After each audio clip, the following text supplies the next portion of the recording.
فالمرأة الذكية من تعرف كيف تبرز جمالها، فتهذب حاجبها وتكثف رموشها وتتألق بشعرها دون حاجة للنمص أو الوصل أو غير ذلك مما حرم. السلام عليكم.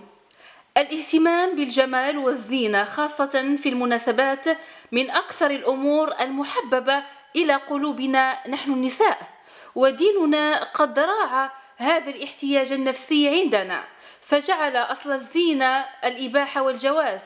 لكن ما لا تعرفه معظم الأخوات أن هناك بعض الأمور عند التزين ممنوعة حتى وإن كانت عروسا، يعني ينهى عنها الشرع ويحرمها، فإن تزينت بها المرأة تكون قد ارتكبت الذنب ووقعت في الإثم. في هذا المقطع سنتحدث عن ضوابط الذهاب لصالونات التجميل، ما يباح أو يستحب أن تفعله النساء بداخلها وما يحرم عليها فعله.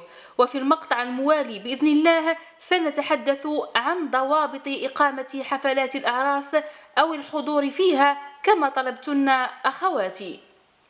وقبل أن نبدأ لا بد من التنبيه أيتها المتابعات الطيبات إلى أمر مهم، أن هذه الأحكام كما أقول لكن دائما هي فتاوى أهل العلم أنقلها إليكن، ولست أنا من يتجرأ على الإفتاء بها.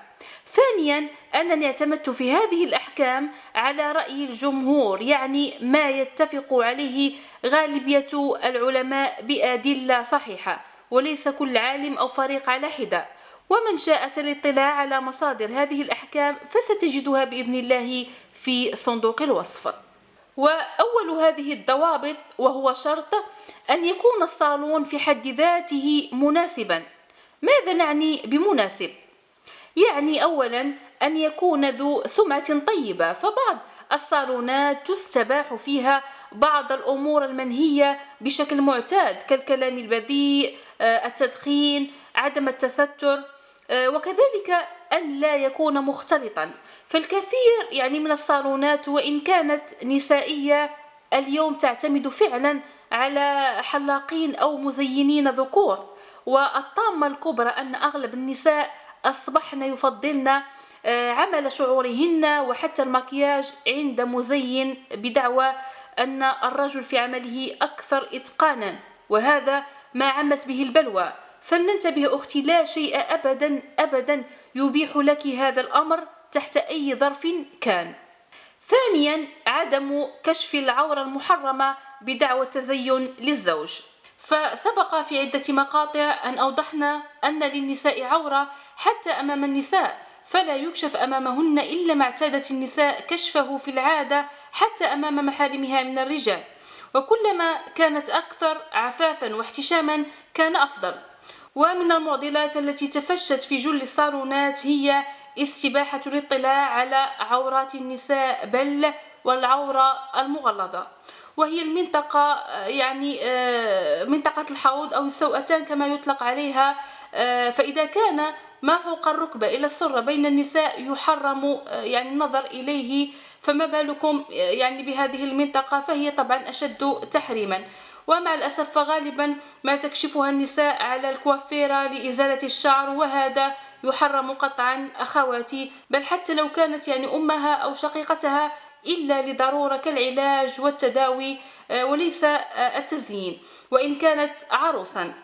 أما نزع الشعر من الذراعين أو الساقين في الصالون فلا حرج فيه إن شاء الله، لأنه من المسكوت عنه في الشريعة، فلا توجد نصوص تحرمه كما أفتى بذلك جمهور أهل العلم.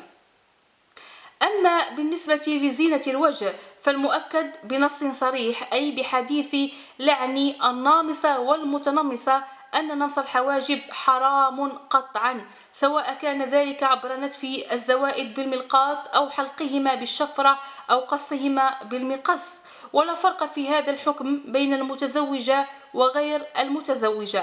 وتستثنى عند الجمهور من أهل العلم المرأة ذات الحاجبين الكثيفين جدا، والتي يكون فيهما الشعر زائدا ظاهرا مبعثرا إلى درجة التشبه بحاجب الرجل العريض، فيمكنها قص أطرافه وتعديله لا بالنتف ولكن بالقص، يعني بالمقص، تعدله إلى أن يرجع إلى الاعتدال، لأن المقصود هنا أختي إزالة التشوه والأذى وليس تغيير خلق الله تعالى للحسن. ولأن قص الشعر الزائد يعني عن المألوف ليس فيه نص يحرمه. أما عن حكم رسم الحواجب بقلم الكحل فلا بأس فيه عند جماهير أهل العلم، فالكحل مما ثبتت إباحة الزينة به بين النساء في كتب السيرة، ولا فرق أن يكون الكحل على جفن العين أو فوق الجفن أو على الحاجب، بخلاف التشقير فمختلف في حكمه أخواتي، بين من يبيحه فيعتبره كالكحل وبين من يحرمه لضرره على جلد الحاجب وتشبهه في الهيئة بالنمص لعلة تغيير خلق الله، إلا أنه لا يوجد فيه نص صريح يقضي بحرمته كما أوضح من أباحه من العلماء، والله أعلى وأعلم. أما تحديد الحاجب بالوشم سواء كان الوشم دائما أو مؤقتا فيحرم بالإجماع لثبوت ذلك في حديث لعن النامصة والواشمة والمستوصلة. وأما سائر شعر الوجه يعني الشعر على الخدين أو الجبهة فاختلف العلماء في جواز إزالته بناء على اختلافهم في فهم معنى النمص، فذهب بعض العلماء إلى أن النمص هو إزالة أي شعر من الوجه ولا يختص ذلك بالحاجبين، وذهب آخرون إلى أن النمص هو إزالة شعر الحاجبين فقط ولا يدخل في ذلك حتى الشعر الموجود بين الحاجبين، لأن الحاجب هو الشعر النابت على العظم المستدير فوق العينين، وهذا القول اختاره الجمهور من أهل العلم وأفتت به اللجنة الدائمة. ونصيحتي لك أختي، إن كان الشعر على وجهك ناعما خفيفا جدا لا يؤثر في مظهرك فالأحوط ترك إزالته من باب ترك الخلاف، لا سيما أن أغلب النساء يعني تفعل ذلك اليوم تقليدا وعادة فقط وليست لضرورة وحاجة، كمن عندها شعر بارز يؤذي بمظهرها خاصة أمام الزوج. أما بالنسبة للأخت التي ينبت لها شعر ظاهر وبارز في الذقن أو فوق الشفاه أي الشارب فيستحب لها إزالة ما نبت من شعر في لحيتها عند الجمهور من العلماء، وذلك لأن هذا الشعر نابت في محل غير معتاد فهو مشوه للخلقة، بل ذهب بعض أهل العلم إلى وجوب إزالته لأنه خلاف الفطرة وفي تركه تشويه للمرأة، وحتى يتحقق فيها قول النبي عليه الصلاة والسلام التي تسره إذا نظر، علما يعني بأن مفهوم السرور هنا أشمل وليس فقط يعني يرتبط بالجمال، لكن كيف ستسر المرأة نظر زوجها بشعر شارب وذقن بارزين إن أبقت عليهما.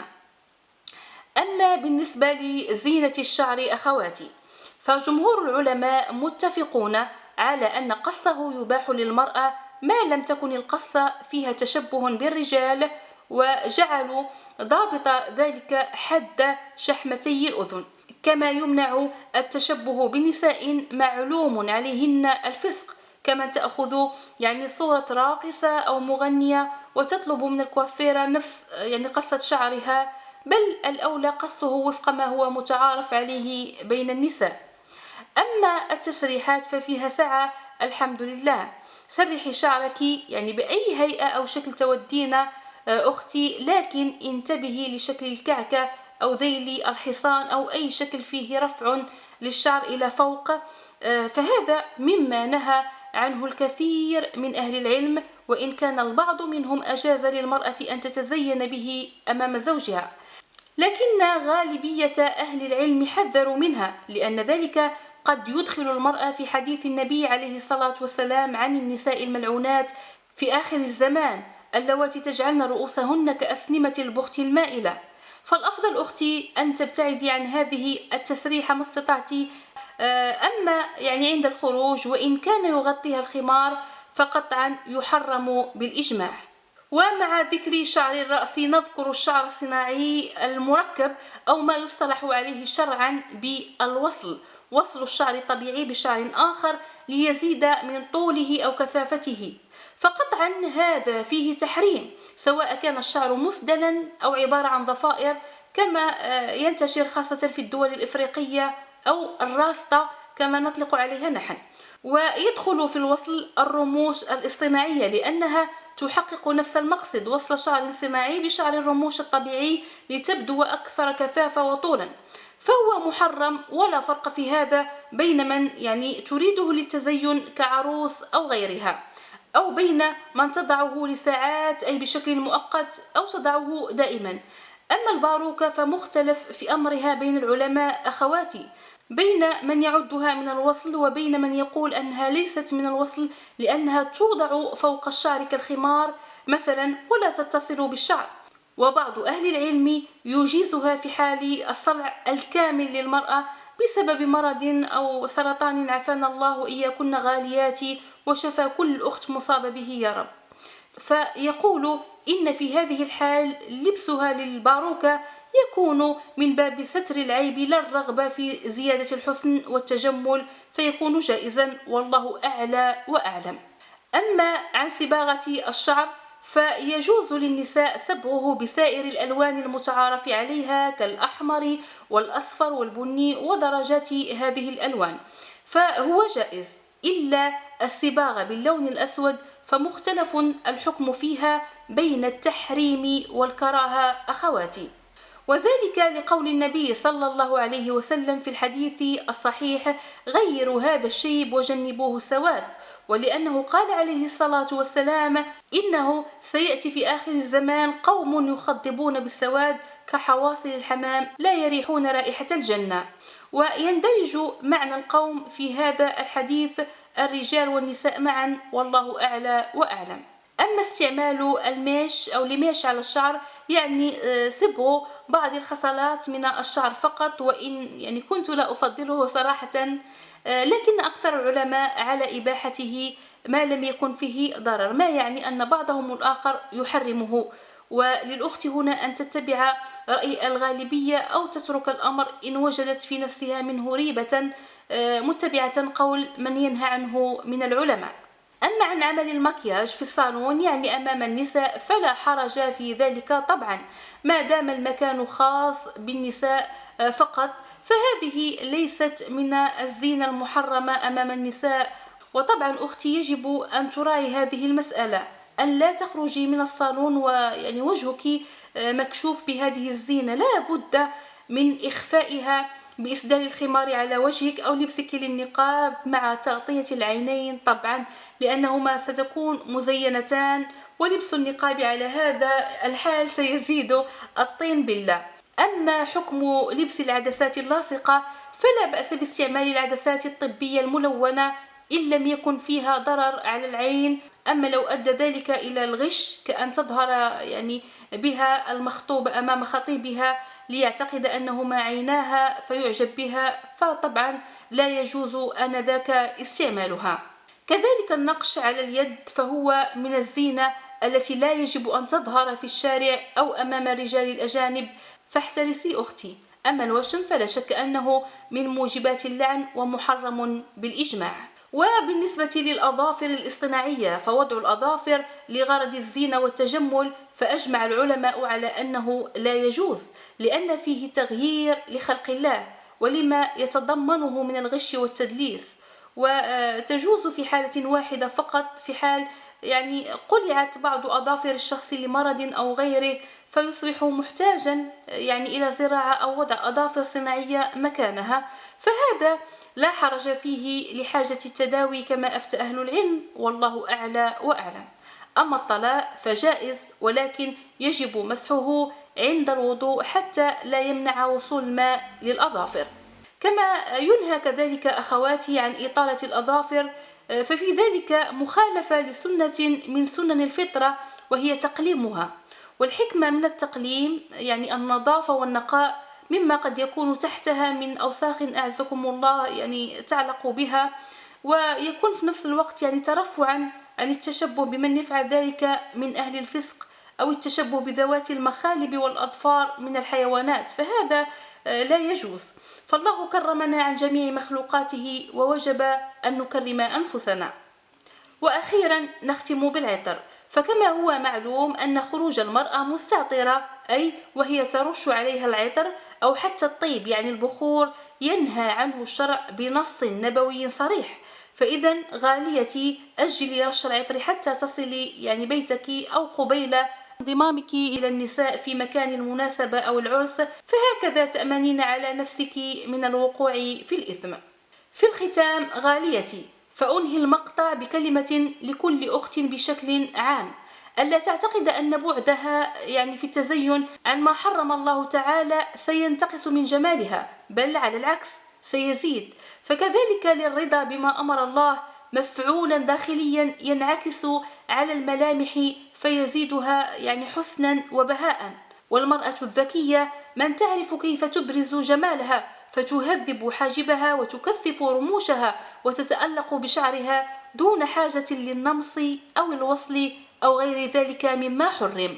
أما كلمتي لك أيتها العروس، فتأكدي غاليتي أنك حين تبدأين حياتك الزوجية بامتثالك لأمر الله وأنت تتزينين لليلة زفافك، تأكدي أنك بفعلك هذا ستكونين أحلى وأحلى في عين زوجك، ليس ليلة العرس فحسب بل طوال ليالي العمر بإذن الله.